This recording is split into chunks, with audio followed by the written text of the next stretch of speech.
Hello, mini manifester tribe. This is Annette Estrada back with the second gem drop of the month. Again, I promised I wouldn't crowd your inbox with these gem drops. I'm now calling them gem drops because they're little gems and, they're just thoughts and thoughts from all the challenges I've been experiencing and also gathering all the challenges that other people are experiencing, whether you're a parent or an educator or just living in the world, especially in the here and now. There are so many gems to pick up and digest and process and learn from. So today's gem drop is called From the Dark Night of the Soul Comes the Light. And so before we begin, I was first thinking about, well, how can I best describe the dark night of the soul without, sounding too esoteric or mystic. So I wanted to cite a very interesting article from Psychiatry and the Dark Night of the Soul by Ronald W. Pies, MD. And in the end, the big takeaway here is no matter how big or small your dark night of the soul is, and we'll go into what it basically means in the world of psychology or science. No matter how big or small, but embracing your dark night of the soul brings about a journey to self discovery and a new meaning to your life. So, here we go. I'm going to just read off this awesome article that I picked up. And luckily, it definitely, talks about COVID and the dark night of the soul. So here we go. There are many ways not to be happy that do not equal depression. Christian Robbins was 16 when he took his life during the first month of the pandemic, according to the Washington Post. And the boy's father, Christian, had suffered a number of pandemic related losses, including closure of his school, cancellation of a family vacation, and isolation from his friends. This all sounds familiar. We all went through it pretty hard. Quite understandably, his grieving father has been haunted by the question, what if the pandemic never happened? Would my son still be alive? Of course, it is impossible to know. The Centers of Disease Control reported that between June 24th, 2020 and June 30, 2020, about 1 in 4 adults aged 18 to 24 years had seriously considered suicide in the 30 days before completing the CDC survey. But attributing a completed suicide primarily to the pandemic is probably a considerable oversimplification. For example, in the case of Christian Robbins, the Washington Post report notes that the young man had been struggling for months with depression and early symptoms of bipolar disorder. Moreover, Christian had told his father of a voice inside that was whispering how worthless he was, how he was hated by everyone. It is tempting to hypothesize that Christian's suicide was largely a result of a bipolar major depressive episode, possibly complicated by psychotic features. The pandemic and its attendant losses seem likely to have been the immediate precipitants, but recent research suggests other possibilities and compels us to consider mental and emotional states that are not discussed at all in the DSM 5. The DSM 5 is referred to by many psychiatrists, especially when it comes to diagnosing mental or emotional illnesses. So, and may confer a high risk of suicide even when the individual does not meet full DSM criteria for a major depressive episode. Moreover, there are good reasons at times to shift our perspective from the strictly clinical to the quintessentially spiritual, specifically to what some mystics and theologians have called the dark night of the soul. First, though, we need to examine two closely related concepts that are not part of the DSM's nosology: demoralization and despair. Demoralization is succinctly described in a recent Italian study of kidney transplant patients. Is a syndrome clinically separated from depression. It is characterized by a combination of distress and subjective incompetence, the loss of meaning and purpose in life, the lack of perceived social support, a sense of being trapped and personal failure, a cognitive attitude of pessimism and helplessness. Moreover, the psychological state has a significant role in negatively influencing a patient's quality of life, coping styles, and dignity. It is associated with suicidal ideation, a higher wish for hastened death, and a worsening of the prognosis in patients affected by medical illness. A more existential description of demoralization is provided by psychologist John F. Schumacher. Demoralization is an overarching psycho-spiritual crisis in which victims feel generally disoriented and able to locate meaning, purpose, or sources of need fulfillment. Note that both descriptions involve a loss of meaning and purpose in life. We can easily envision many people suffering emotionally during the current pandemic who may not meet DSM 5 criteria for a major depressive disorder, but who would fit these descriptions of demoralization and who might well become suicidal because of that mental and emotional state. The second is despair. So, in a recent piece titled Dying Without a Dream, psychiatrist Kenneth Gilbert, MD, described a trait he has observed in many individuals with substance use disorders who wind up fatally overdosing on opioids. He opined that these individuals do not seem to feel that their own lives are worth protecting or that their own lives are worth living. Gilbert further described such fatal outcomes as deaths of despair and wondered whether, without a sense of meaning or engagement, these individuals might have no reason to protect their own lives. Despair is understood broadly as an entire want of hope. I believe Gilbert is correct in conceptualizing this as an existential problem with important implications for psychiatry. Indeed, research by William E. Copeland and colleagues has linked despair with high rates of substance misuse and suicidality in young adults using data from structured interviews. Copeland et al. Derived 7 indicators of despair: feelings of hopelessness, helplessness, feeling unloved or worthless, experiencing worry, self-pity, and loneliness. Importantly, whereas many participants with depression also reported despair, most individuals reporting despair did not meet formal criteria for a depressive disorder. The import of the Copeland et al. Study is simply this: we must look beyond the DSM categories of depression if we are to recognize young people, and probably others, most likely others, who are truly suffering and at risk for substance abuse and suicide. The dark night of the soul. The phrase dark night of the soul is often used informally to describe an extremely difficult and painful period in one's life. For example, after the death of a loved one, the breakup of a marriage, or the diagnosis of a life-threatening illness.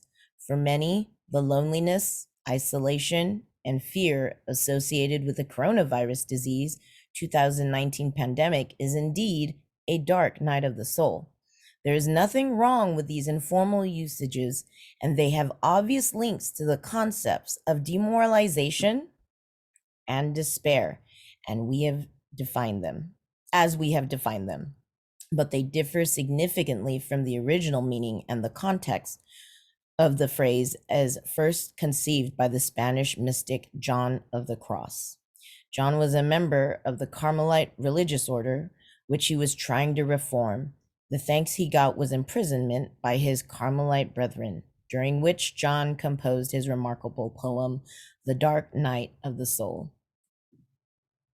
And the poem begins, on a dark night, kindled in love with yearnings, oh, happy chance, I went forth without being observed, my house being now at rest.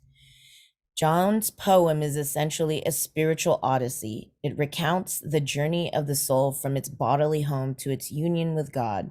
This mystical concept may seem too esoteric to have relevance in clinical psychiatry, but as we will see, the dark night may be understood more existentially in ways that have considerable relevance to our profession. psychiatric profession, surviving the dark night. In his book, Dark Nights of the Soul, the psychotherapist and former Catholic monk Thomas More makes an important observation. He writes, the dark night calls for a spiritual response, not only a therapeutic one. The dark night calls upon the affected person to remain in the present, not bound or deluded by the past, and not imprisoned in a fixed and defensive idea about the future. The most difficult challenge is to let the process take place.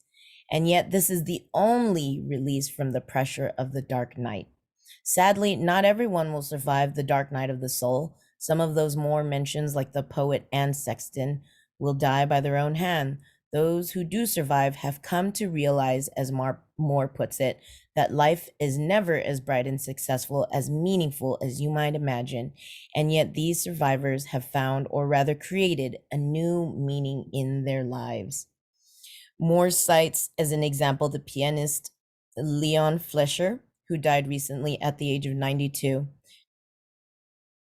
At the age of 36, Flesher suffered a mysterious neurological affliction that essentially crippled his right hand and nearly ended his career. None of the treatments he received helped, and Flesher fell into a 2-year period of despair to the point of considering suicide. But then an epiphany. As Flesher put it, I suddenly came to the realization that my connection with music was greater than just a two-handed piano player. Flesher essentially reinvented himself, becoming a teacher, a conductor, and a performer of the left-handed repertoire for piano. As More puts it, it was the expansion of his musical vision that saved him. The Midwife and the Dark Night of the Soul. As therapists, we need, in the first place, to appreciate and recognize the dark night of the soul as it afflicts, and transforms our patients. We also need to recognize and assess the degree of demoralization and despair our patients may be experiencing, as these have implications for substance abuse and suicidality. At the same time, we need to distinguish the dark night of the soul from various states of disease and disorder, such as major depressive disorder, which in some unfortunate cases may be the outcome of an unsuccessful spiritual journey.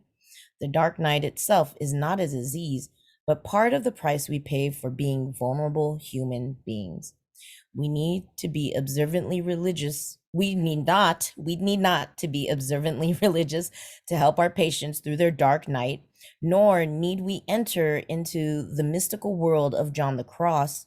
Rather, we can act as midwives to our patients' inner transformation, supporting and encouraging them as they struggle to give birth, often painfully, to new meaning in their lives. And so the author goes on, Ronald W. Pies, MD, to finish off the point, the embracing your dark night of the soul. Because in the end, it's all about bringing new meaning to your life. And so I'm going to share I'm going to share the link to this article, because it was a very interesting read for me, and it brought about not just the regular personal things that I'm going through and that we're all going through. We all have life to live. And that was pre-pandemic, but now, with everything going on, the new normal, I'm definitely making new meaning of everything that has been taking place in my life, whether it be work, my role as a mom, and my role as a global citizen. And so the key points, number one, is starting your journey to embrace the demoralization and despair in your life, no matter how big or small, no matter what shakes us up on the inside.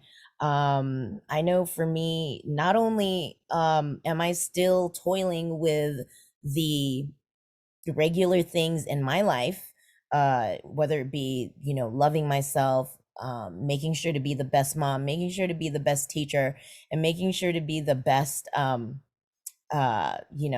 the best how can I say, global citizen. But it's also all about um another dark night of the soul here is navigating the new normal and recognizing that the new normal, for my kids and for myself, is different, and it's definitely challenging in a sense where initially, just like I shared a couple weeks ago with filling your bucket, so we can balance our life and have more energy. Sometimes it's just not that easy. And so I am currently, finding ways to bring new meaning to the new life that we are all leading here today. And, I shared with you all that I'm a part of different forums for parents and teachers, and everyone has different questions and concerns and worries about mandated vaccines and teaching in the classroom, testing for COVID, and all of that good stuff. And I've experienced my share of all of that for sure. And it's definitely been a journey. And, there's only so much that being positive, there's only so much that being positive can do for you. Now it's really, for me, it's really all about finding new ways to ensure that my bucket is being filled and that I am still balanced and still can do all of the work that I do as a mom, as a creator, and as a teacher. Um, and that's my dark night of the soul, in addition to all the other things that I had going on before pandemic. So it's all kind of coming together. And so there definitely is new meaning and new life going on here with me. And it's not easy, it is not easy, but I'm telling you that the more that I embrace it and the more that I get rest, and I'm laughing because rest is so key right now. But the more that I embrace it, the outcome is the inner transformation. And in the end, whether it be for our mini manifestor youth, my students, my own children, that inner transformation speaks volumes, not only for the here and now, as Moore pointed out, the monk Thomas More. But not only does it speak volumes for the present, but it also speaks volumes for our children and 7 generations before us. And so I just wanted to share this tidbit to show how powerful it is to embrace the dark night of the soul, as explained by psychiatrist William Pye, MD, and the light that comes from embracing the dark night of the soul and the new meaning and the inner transformation that occurs when you embrace the dark night of the soul. So I hope that was an enjoyable gem drop for you. It definitely was for me. And it definitely sheds light on the realness of everything going on, that sometimes it's not easy, but the more we embrace it, and the more that I, you know, just kind of embrace it basically. Because I don't want to sugarcoat it. I don't want to sugarcoat things, and I definitely don't want to normalize that bad things are good. I mean, it is what it is. It is what it is. And personally, I'm definitely learning a lot, and I just wanted to share what myself and other parents and educators are kind of experiencing, the feelings, the dark night of the soul. And in the end, that journey is transformational. So I really want to hear from you. If you can email me, what is your dark night of the soul? I've definitely gotten lots of feedback from different educators and parents about their dark night of the soul, no matter how big or small, but it is definitely an opportunity for transformation. So please email me with your dark night of the soul and what you've been embracing and what inner transformations you have been experiencing. Thank you so much. And until next time, I will see you soon.